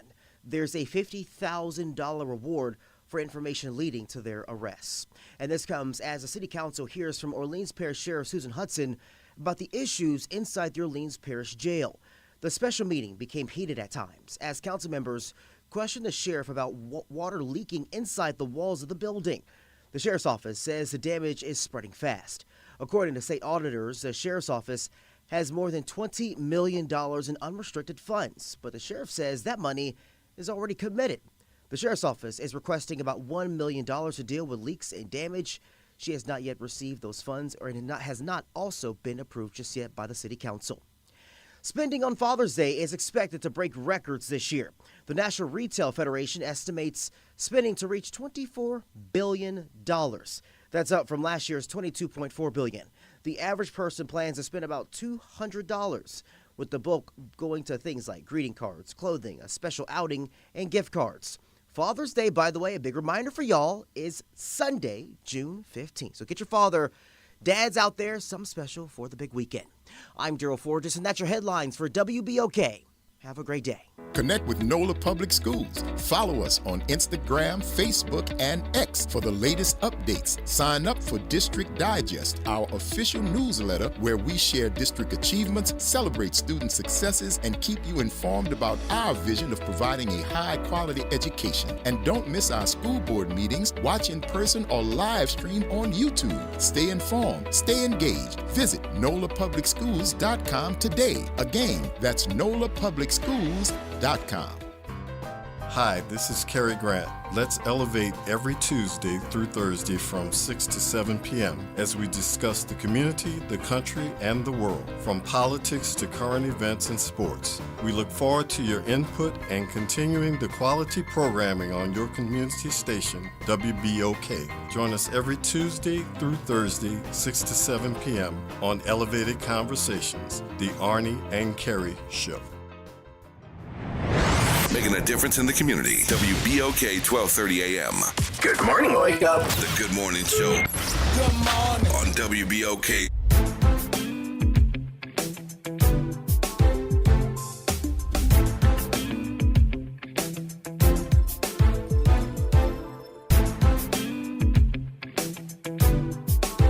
And we are back. Welcome back to the Good Morning Show. I am your host, Dr. Ashanta White. Shout out to my super producer, Naira Sanders, and my co-pilot this morning, Will Sutton. Hey, Will. Good morning, New Orleans. If you're just joining us, you missed a conversation with the Fried Chicken Festival's executive producer, Cleveland Spears III, talking about the inaugural 5K run walk along the New Orleans lakefront. For all ages, it's taking place Saturday, October the 4th. Race registration opens on June 4th. They welcome all racers, all ages, all athletic abilities. So if you're interested, go over to their website, on their social media, register by June 4th, and we'll see you on October 4th. But right now, we're getting ready to jump into conversation with our guest this morning, Ms. Donna Paramore, the Executive Director of Travelers Aid Society of Greater New Orleans, and Ms. Luann White, the founder of Louvis Services. On Friday, May 16th, they co-hosted an open house event to showcase their collaborative tiny home duplex project with Tulane School of Agriculture. Today, they'll share their insights about the project, the event, and the impact of the collaboration. Good morning, ladies. Welcome to the Good Morning Show. Good morning. Thank you for having us. No, thank you for being here. We appreciate you. So it's very interesting.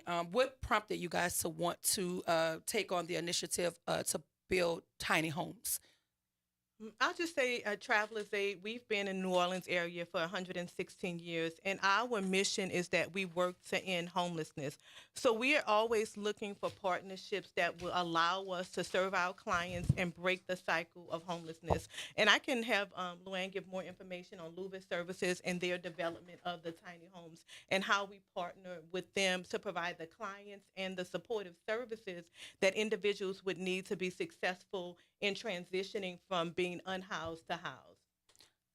You just pull it. Yeah, there you go. At Louvis Services, we know there's 1,400 people or so that are in New Orleans that are experiencing homelessness on any given night. A lot of the systems in place are temporary or short-term fixes, and even those where there's access to housing, people who are struggling with mental illness or addiction or trauma or even chronic health conditions, the programs are not designed for them. So you end up with folks that are left behind on the street and just struggling to make it every day. So at Louvis Services, we are doing something different. We're starting with housing. That's where we start, with housing, because we know that if you have a safe and comfortable place to sleep at night, if you're not worrying about where you're going to get your food, that you actually can be hopeful, and then, anything positive can happen. So is Louvis Services a home building organization, or is it a construction? Like, what does Louvis Services do? What is the mission behind the organization? We're a permanent supportive housing developer. So we work to build tiny houses. We work with organizations like Travelers Aid to provide supportive services. And we manage the properties. We own the properties. We coordinate services to make sure that our tenants are getting the services that they need. And we provide incentives for people to get involved in the community. So we just finished our third house, and our plan is to build at least 2 more houses in the lower 9th Ward. So tiny houses have been coming on for the last several years now. They're becoming more and more popular for folks of various means and resources.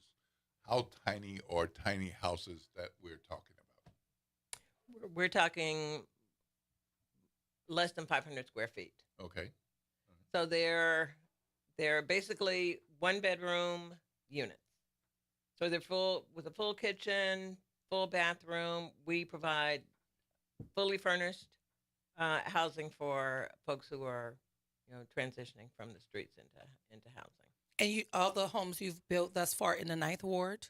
Yeah, we've built 3 so far. So do you have any vision to do it in other parts of New Orleans? We do, actually. We have talked to local folks, the city. The city has told us that there are these different sized lots that would work well for tiny homes. We've been contacted by resident committees to talk about the possibility of building in other areas. So we are open to that, but we do want to complete our commitment to the lower 9. We feel like we're building in the area of the lower 9 that's the least developed between Claiborne and Florida Avenue. And so we want to kind of add value. If you see more houses being built, if you see less empty lots, we just want to contribute to that so that, it encourages other people to develop. And how do you pick your folk who can get access to your tiny homes? So we work with Travelers Aid Society, and their clients are the ones who are able to access the housing. So do you have someone in each of the 3, or is that in process? We have tenants in 2 of the housing. We've identified at least one of the tenants that'll be moving into this 3rd house. So, Ms. Paramore, how does a partnership like this address the larger homelessness crisis in the city of New Orleans? The way that it addresses is one, affordable housing, and we realize that there's only one solution to homelessness, and that's permanent housing. So that certainly we look at the problem, and that's the solution for it. So if we had more individuals who were doing things like Louvis services, then we would have less homeless individuals on the streets. And the thing that makes this partnership so important is they're providing the housing, but we're providing the case management and a rental assistance for the individual. So, I don't think we understand in totality what it takes to get someone off of the streets and get them into housing and the supports that they need to be successful. And I'll say with our program, we have a 98% success rate. Once we house someone, they remain housed because that provides them stability to get healthy in terms of their physical health, mental health, to get employment. So that's the foundation of everything that they need to be successful. So do you also have partnerships with any workforce organizations whereby once you get them housed, you're helping with rental assistance, but in order for it to sustain itself, are we actually partnering with organizations where they can get into the workforce? Yes, we have various partnerships. One, we have an MOU with Goodwill, who provides training, who provides the employment services, who provide the employment counseling. So we do have partnerships. We realize that we can't do this work alone, that we have to have individuals like Louvis Services, like Goodwill, and all of the other partners that we work with for medical partners to provide the services that the clients need. Is there any criteria that would exclude a person from being able to participate in this sort of program? With permanent supportive housing, because it is a federal program, you have to meet federal guidelines. One particular guideline is that a person has to be chronically homeless. When you're chronically homeless, that means that you have to have evidence that you've been homeless for at least a year. So that means either our outreach workers have worked with you, you've been in shelter services, and also the person has to have some type of disability for permanent supportive housing. That could be a mental disability, substance use, physical disability. So we do provide like testing to see where the person would score, and individuals that has the highest vulnerability would have the highest score and be in line to be housed first. Is there a work requirement or a community service requirement? At this time, there's no work requirement, Okay. But we don't know how things will change given the federal climate. That's why I'm asking. We don't know that yet. Right now, there's no work requirement. It's an evidence-based system where it's called housing first. So it means that you house the individual first, and then you work on everything that they need to work on. So you can't say, okay, do this first, then we'll house you. No, we say let us house you first, and then let us help you work on everything.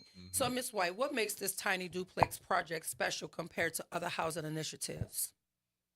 Well, it's specifically for people who are chronically homeless, primarily. That's the big difference between the traditional housing that's being built.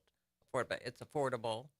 Our collaboration with Tulane University's Urban Build program also makes it unique because we get the opportunity to have students design the house, and we know that we have access to all kinds of research about sustainability, about materials. So all of that is very helpful in terms of making sure that we're building the best quality housing as possible. And are your homes only for single folk, or do you build these tiny homes that could accommodate families as well? Like, if a mom has 2 kids and she's on her own, are we building tiny homes for that structure, or is it just singles? We're building in response to the lack of 1-bedroom units that are affordable in New Orleans. So that's what we're focused on, 1-bedroom units. So it can be one person or 2. We have a couple actually living in one of the units. Okay. And so what do you hope the community takes away from this project? Either of you can answer that. What do you hope that the community will take away from the project? Well, I feel like New Orleans is a community where people want to help each other. So really wanting to get the word out there because we're all volunteers. We just need more people to help. We'd like to see more support from corporations, from foundations, from individuals. We primarily have done most of this work for the last 10 years based on individual donations. So we'd like to see more people get involved helping us do that. And is there a model home that folk can see, or can they just drive by the home that you have so they can kind of see what you guys are doing? You said it's located in the 9th Ward? Yeah. So we actually have a house that's open now. We don't have our certificate of occupancy yet, so it's open to anybody who wants to see it. And it's 5618 North Miro, and we're open 5618 North Miro, and we're open for tours Monday, Wednesday, and Friday between 3 and 6. So if anybody wants to come by and take a look. I want to see it. So if somebody wants to go Monday, Wednesday, or Friday, they can just go Between without 3 and making an 6. appointment between Yes. 3 and 6? Yeah. And somebody will be there. I'll be there. Okay. All right. That's great. And the reason I asked about the single versus family structure, there's a comment in the chat. We pull from the chat all the time. It says there's no organization in New Orleans, especially Housing First, that's available for families with children. So that, I mean, every time we run across a crisis, you know that there's another crisis and another one. So we love the work that you're doing. I think it's admirable what you're doing. But I mean, people listen to us all over the place. So maybe there's some organization or some folk who can take that idea and want to partner with you so that we can create these spaces where families are welcome, because there is a need for that. There are women all the time on the street with their children. And we want to make certain that we have something available to assist all of our needs. So thank you for what you're doing.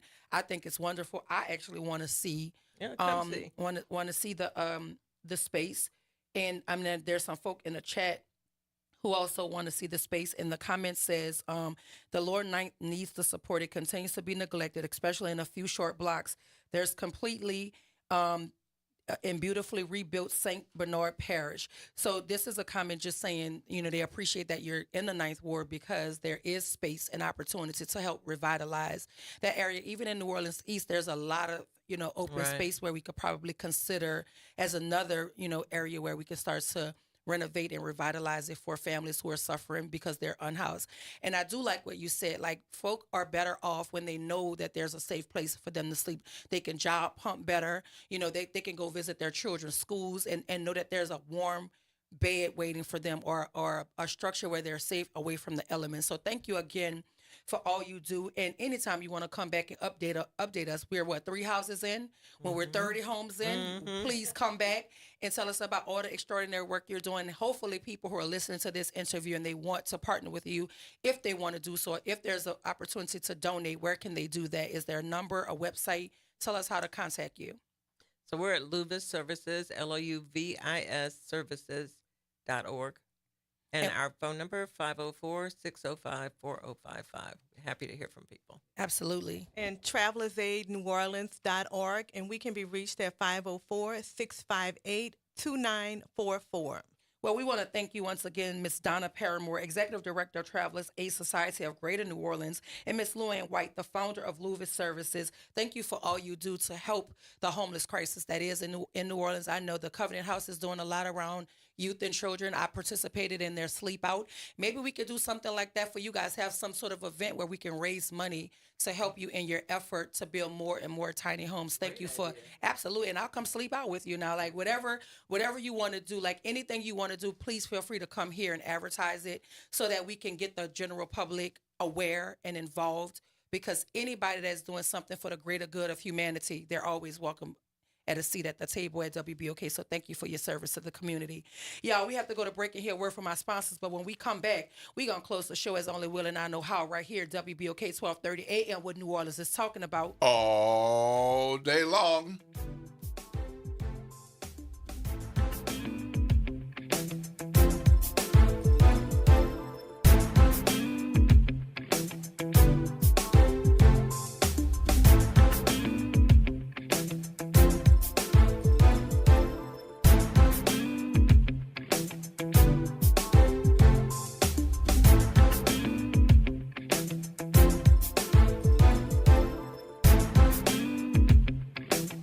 This is your news update for WBOK from WDSU. For all your news and weather, watch WDSU News, New Orleans' leader in live, local, late-breaking news. Today at noon and 4 p.m. Welcome to Chemical of the Month by the community scientists at Rise St. James. This month, we spotlight phthalates, chemicals added to plastics, especially PVC, to make them more flexible and durable. But there's more. Research shows phthalates may disrupt hormones, affect reproductive health, and contribute to environmental pollution impacting our communities. Join us as we explore how these additives initiatives shape our everyday lives and the world around us. For more details, visit risestjames.org. Empower your knowledge with Rise.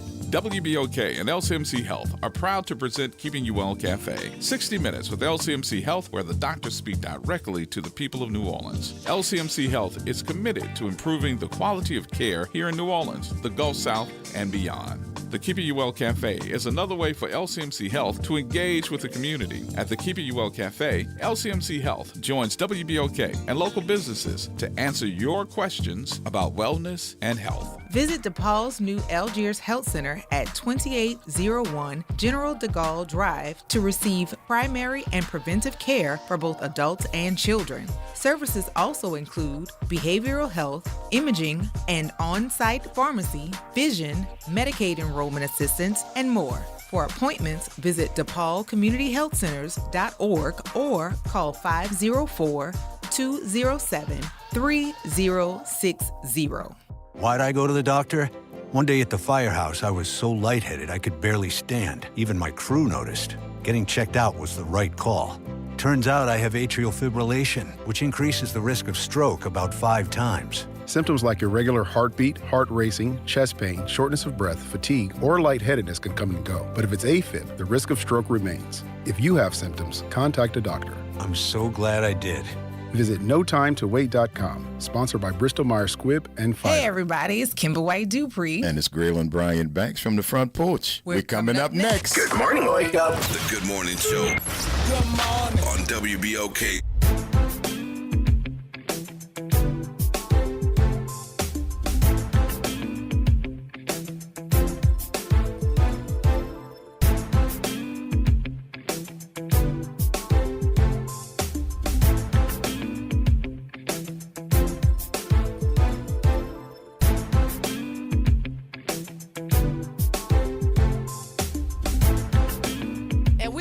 Welcome back to the Good Morning Show. It's Wednesday, everybody. Yeah, I want to give a shout out to all of our guests this morning. Our recent guests, Ms. Donna Paramore, the Executive Director of Travelers Aid, and Ms. Luann White of Louisville Services. They're doing some dynamic work around the housing crisis in the city by building tiny homes. And if you believe that you can help in that effort, please reach out to them, or you can contact Justin at Gambler PR. He's the person in charge of their PR, JUSTIN at GAMBELPR.com for more information on the work that they're doing. We want to give a shout out to one of our owners, Mr. Cleveland Spears III, for his 5K, inaugural 5K that he's added to the Fried Chicken Festival, a wonderful event.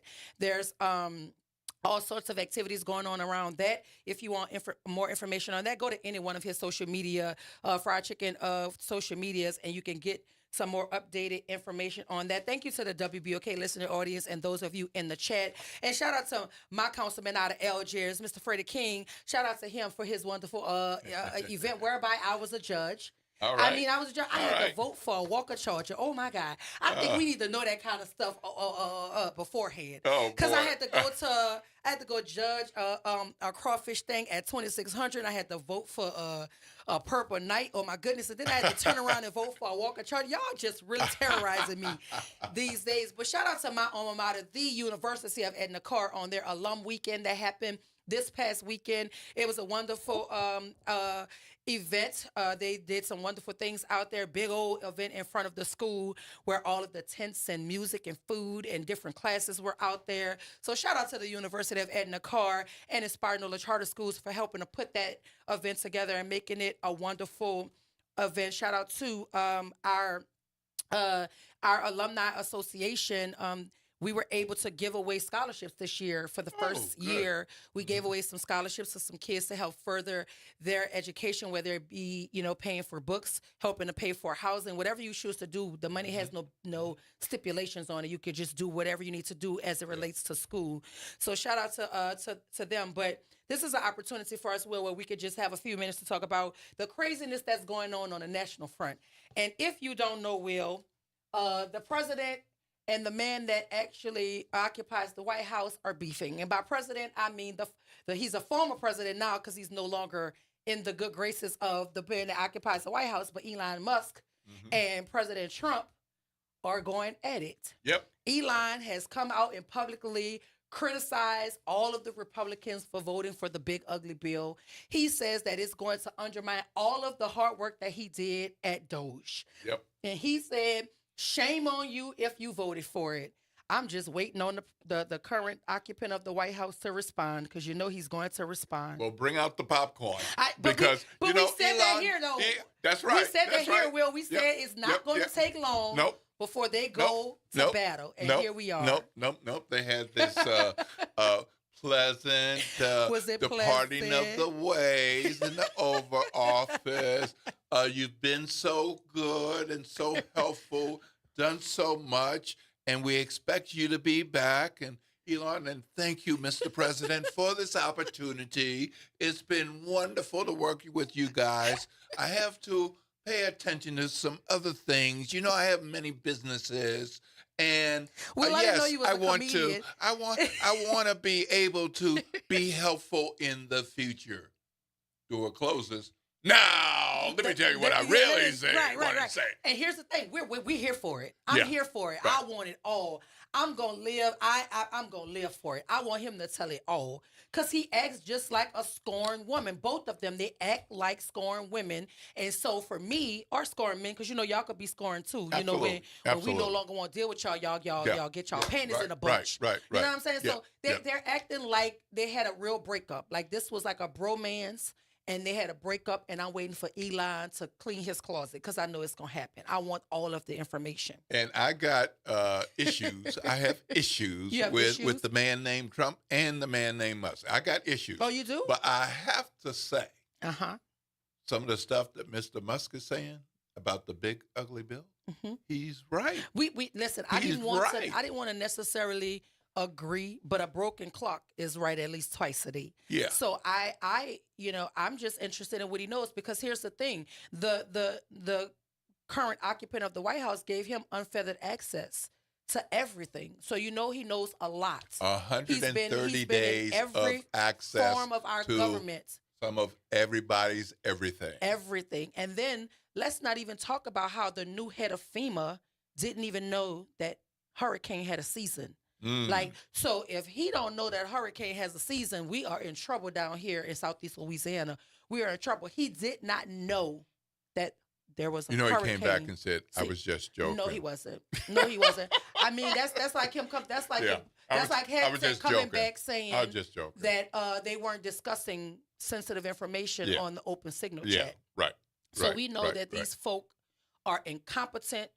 They are incompetent. That's incompetence. When you apply for a job to lead FEMA, or maybe you didn't apply for it, maybe you just donated the right kind of money, made a couple posts praising his hairstyle and talk about how fit he looks and, you know, how great he can think. And then he just like, oh, yeah, you like me? You get a job. You get a job. Yeah. Or maybe he worked at Fox. Did he work at Fox? I don't think so. I don't know. Maybe he married to somebody that worked at Fox. Right. I don't know. Yeah. But whatever qualified him to get this job, the dude said he didn't know that hurricane had a season.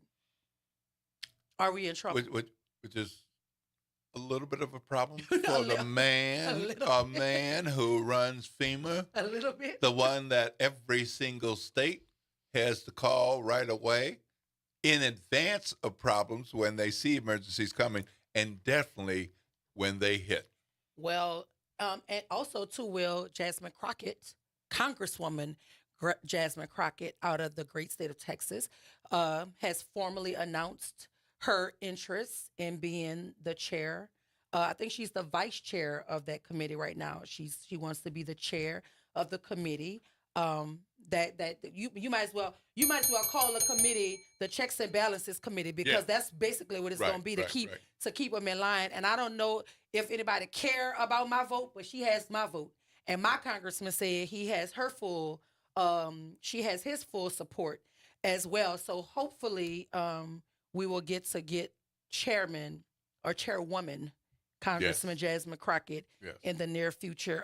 And so I'm excited to see where that goes. I mean, listen, that would be to me what we need to start to get a lot of the stuff that is happening, to at least put some sort of real questions and answers to it, some real accountability to it. Because right now, Will, I don't know if you notice it like I noticed it, but even when these heads of these departments are being questioned by our Congress, they're not answering anything. They're talking over the questions. They're refusing to answer. And that was just not the decorum of our government at one point. But now it's the norm. Like they have learned to just kind of just talk around it could be a yes or no question. They will not say yes or no. They will talk about the talking points. And hopefully, with somebody that is as doggish as she is on making certain that she makes her points and she gets to the bottom of things, I think that's the kind of energy we need to head departments. And with the congressional staff, you have a team that you can work with. But if you're the chairman of that committee, there's access and responsibilities with a different set of congressional staffers who can be tasked with, I need to know this, this, this, and this. When can I get it? Yeah. Someone in the chat says Elon owns the felon, owns him. So I don't know. We have more to talk about on this, but y'all got to stay tuned. Up next for the Front Porch with Graylin and Kimber. But as far as the Good Morning Show, Dr. White and Will Sutton and our super producer Nyra Sanders, we're gonna pick this up where we putting it down tomorrow right here, WBOK 1230 AM, what New Orleans is talking about all day long. See y'all on the other side.